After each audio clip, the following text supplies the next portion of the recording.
Alright, this is Joe here from Rufio, bringing you another one of my absolutely favourite deck profiles in the world. Anything to do with Lightsworn always makes me happy. I did have a physical copy of this deck profile for you guys.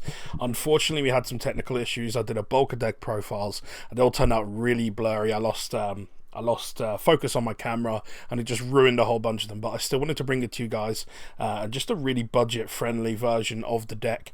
Unfortunately, this deck seems to get hit indirectly every single new list. However, we can still play the deck for fun. It's definitely a casual build, certainly rogue at best.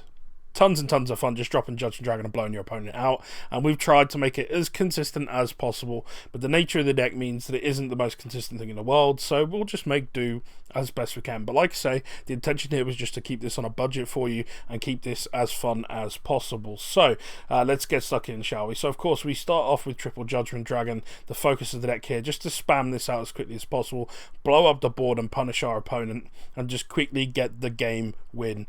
Well, as quickly as possible, quite frankly. We then move on to Wolf. Triple of this is, I'd say, pretty much compulsory.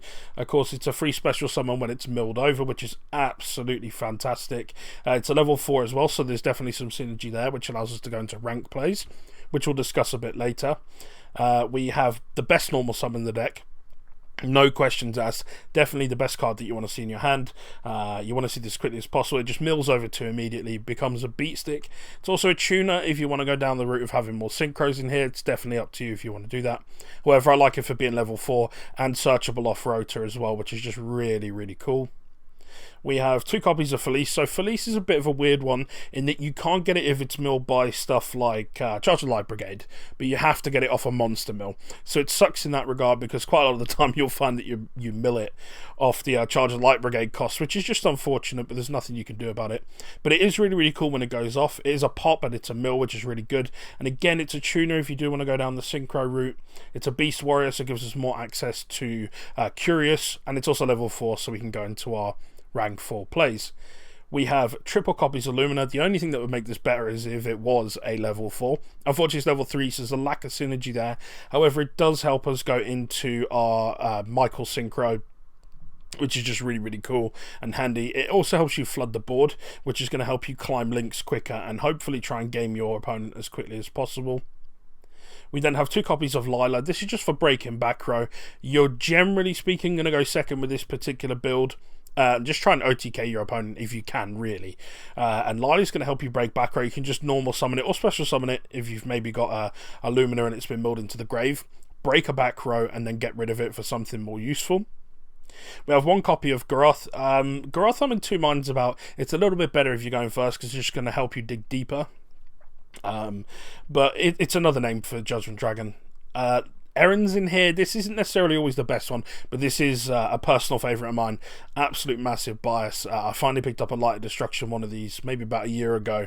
I'd always wanted one and never been able to get hold of one. Now I finally have it. I just absolutely love this card. It was always my favourite back in the day. So yeah, just kind of including it out of personal preference. Of course, you can include something else that you maybe prefer yourselves. We have 1 copy of Jane, again for the name. It's level 4, it's a warrior, so it's searchable, including obviously the Lightsworn cards that search as well. It's just another name, a beat stick. It's just, yeah, it's all of the things. We have 1 copy of Little Minerva. This is just going to help mill a card over. It's going to help you be able to potentially search for Judgement Dragon. I can't remember if we actually have enough targets, to be honest with you, to get it in that respect. But it is also a tuner again, so it's going to help you get through some of your plays. Now, 1 buff we did get from the list was Damage Juggler going to 2 now. Obviously, we've lost Snow in the past. We've lost access to things like Giant Rex, Balancer Lord, basically most of the zombie engine, because you want to be able to banish things and that kind of stuff. So having this go to 2 is really, really helpful. It also helps make up for the fact that we've lost the smaller dragons if you decide to go for a more rank 4 centric build, which is something that I can cover if you guys want to see that. Full focus on those rank plays is definitely possible. It's just going to help you search cards. It's a light, it's another it's damage protection. It does a bit of everything, actually. Generally speaking, we're going to use it to search out Hat-Tricker, of which we're playing 3 copies. This is just another free body on board. It's going to help you go into your rank plays. It's going to help you link up. It just does a ton of work. I really, really like this card. I definitely wouldn't play this deck without it anymore. We have one copy of Trick Clown. Again, it can, if it's milled over, it's a free summon. It's a light, so it's another target to go into Curious. It's a spellcaster, so it's another target to go into Curious. Sorry, it's more rank plays. It's a bit of everything. It's level 4. It's just great. And of course, if this does get milled over, we tend to get our buddy Thousand Blades to come out here as well. If the clown's milled while this is in the grave, you've got an instant rank 4 play, which is just absolutely awesome. Sometimes you'll find yourself in a sticky situation where you don't have a lot of options, and you'll get just the right mill, and suddenly you can make Minerva and start getting a ton of draws off, and you're good to go from there. We have one copy of Glow Bulb. This is more for if you're forced to go. If you're forced to go first, you can make Naturia Beast from this, but going second is perfectly good as well. I tend to include Trishula in different builds. I haven't included it in this particular one. Definitely something you could consider running, and this will just help you get into those plays. We have triple copies of Solar Recharge. This is a Lightsworn deck. Drawing 2, milling 2, what's not to like? And of course it gets rid of those bricks out your hand as well. We have triple copies of Charger Light Brigade, arguably the best card in the deck. Definitely the best spell card for sure. Milling 3 for cost is absolutely insane, and then the fact that you can just add any level 4 or lower Lightsworn from your deck to your hand is really, really cool. You want to see that as quickly as possible, so three copies is pretty much mandatory. We have triple copies of Call by the Grave. This is just going to help you protect your plays. As always, when you're going second, your opponent will usually have things that they can interrupt you with, either from the grave or from the hand. This is just going to help you protect those plays. If you're forced to go first as well, this is just going to help you play through a little bit more as well. We have one copy of Foolish Burial. Again, dumping stuff in the grave in this deck is absolutely perfect. That's exactly what we're trying to do. This is just going to help us get there a little bit quicker and rig it with exactly what we want. Monster Reborn is going to help us just get through our plays. It's just going to help us build a bigger board and just try and OTK. It's just a powerhouse card, so what's not to like? Reasoning is again, it's just another one of those things that I just absolutely love. The fact that if you're milling the cards from the top, or excavating, sorry, and you excavate Wolf doesn't count towards it. So Wolf will get milled, and you'll get the free summons off this, which is just absolutely awesome. A lot of the time, you're getting like 2 or 3 free bodies off this card. It's just probably the reason it's at 1, or certainly one of them. We have one copy of Reinforcement of the Army. If this could be at 3, then that's absolutely what I'd be running. It just searches so many targets in the deck, it's unreal. Absolutely mandatory in this build. And then finally we finish on Double or Nothing. So this is a new addition, something that wasn't included before. Jesse Cotton absolutely lit up the place by using this in his Sky Striker build, and since then everyone's been splashing this in so many decks. Absolutely love it in here. Really, really good way to just try and punish your opponent if they don't commit enough to the board and protect themselves well enough. If they leave a weak monster in attack mode, they just lose the game instantly.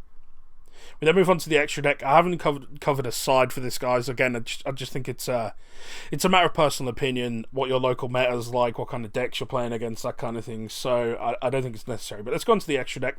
Again, tons of ideas of what you could do here. If you could fit in 20 or 30 cards, you would absolutely fill this out with no problem. So I've just gone with the ones that I think are the best and the most needed at any given time. So gone with 2 copies of Minerva. This is just a really, really important card for the deck. Absolutely bumps the ceiling for it. No question of that. It's going to help you draw cards. It's going to help you pop cards. It's going to help you mill cards. It's a fairy, so it goes into Curious a little bit better, that kind of thing. And it's super easy to make. This is usually one of my go-to cards in the opening turn. We have Tornado Dragon just to blow out back row, because we're not maining enough back row hate in the main deck, I should say. Fortunately, we're in a format where there isn't as much as there would normally be, but you still want to be able to take care of that if it comes up.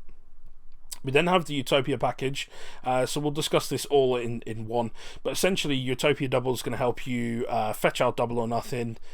You're going to summon this over the top, you're going to declare an attack, you're going to negate the attack with Utopia's effect, you're going to drop Double or Nothing in the battle phase and re-attack and do 10,000 damage. It's just absolutely insane. It's a free OTK. Now, assuming you're in a position where you can't kill your opponent in doing so, all you then do is after you move out of your battle phase, you then just slap this over the top of Utopia, and then your opponent can't attack into it, otherwise they'll lose the game for sure. We've got one copy of Dagosta Emerald, so the good thing with this is that it helps us replace the fact that we've lost cards like, say, Eclipse Wyvern, which used to tutor out Judgement Dragon from the deck, that kind of thing. This is going to help you shuffle those back so that you can hopefully draw into copies of them again. Sometimes it does happen where you'll go into like your first turn and you'll mill all 3 copies while you're just ploughing through your deck. This is going to help you recover them and hopefully see them in your hand rather than in the grave. We have one copy of Michael the Arc Lightsworn. Again, I just think one is fine. It's a good bit of spot removal. 1,000 life points is nothing, and it mills, so it's good. We have one copy of Utopia Beast. This is, again, predominantly for when you're forced to go first. However, it's just as good going second if you want to protect your board for the following turns and that kind of thing. It punishes a lot of decks, like, unbelievably. If you come up against stuff like Sky Striker, they just pretty much auto-lose to it. So, yeah, it is what it is. And, of course, it mills cards, so what's not to like? We have one copy of Curious, definitely one of the most important cards in the deck. This is going to help you dump any card of your choice. A lot of the time for me, it's going to be Glow Up Bulb, because it's going to help us set up and protect that board going first.